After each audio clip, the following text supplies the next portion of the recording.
Alors, la philosophie du dispositif, pour faire très simple, c'est d'aider collectivement les entreprises et individuellement les collaborateurs à maintenir leur niveau de compétitivité et leur employabilité pour les salariés dans un contexte que l'on traverse qui est, somme toute, assez difficile. Le monde post-Covid ne sera pas le même que celui d'hier et l'ambition du FNE Formation, c'est de tous nous y préparer au mieux. Quelques chiffres pour étayer mon propos. Le FNE en 2020, c'était près de 180 000 entreprises qui en ont bénéficié.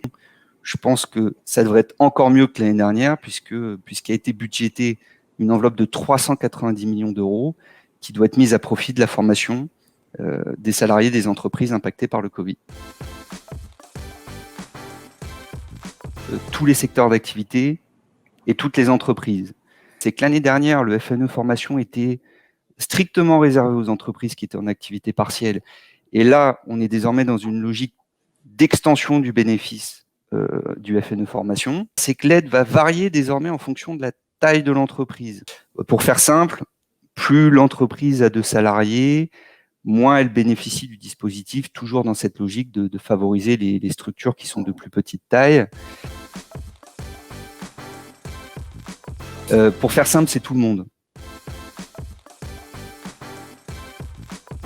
Il y a 3 formations qui sont nées en fait pendant cette période Covid. Un premier module qui est manager à distance. Donc quand on dit manager à distance, c'est pas simplement manager, c'est communiquer aussi à distance. Un deuxième module, c'est la vente à distance cette fois-ci, ce qu'on appelle le virtual selling, c'est-à-dire comment des équipes de vente peuvent prendre rendez-vous avec leurs clients. Troisième sujet, le management, mais cette fois-ci human-centrique, comme je disais, c'est-à-dire qui est le manager aujourd'hui dans les marques et les enseignes.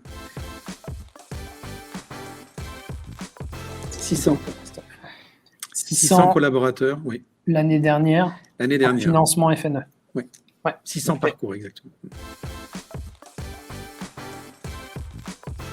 Dans les faits, on a vraiment été impressionnés par les efforts qui ont été fournis des différents acteurs autour de ce dispositif et par la simplification des process. Il y a une demande de subvention qui est à compléter, comme en 2020.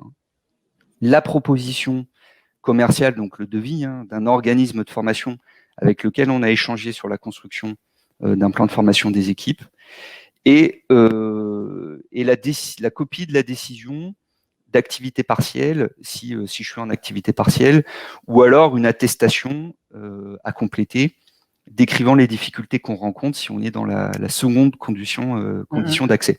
Ces 3 pièces-là, on les donne à son interlocuteur OPCO, et ce qui est énorme cette année, c'est que les OPCO se sont engagés à marquer un accord sous 10 jours.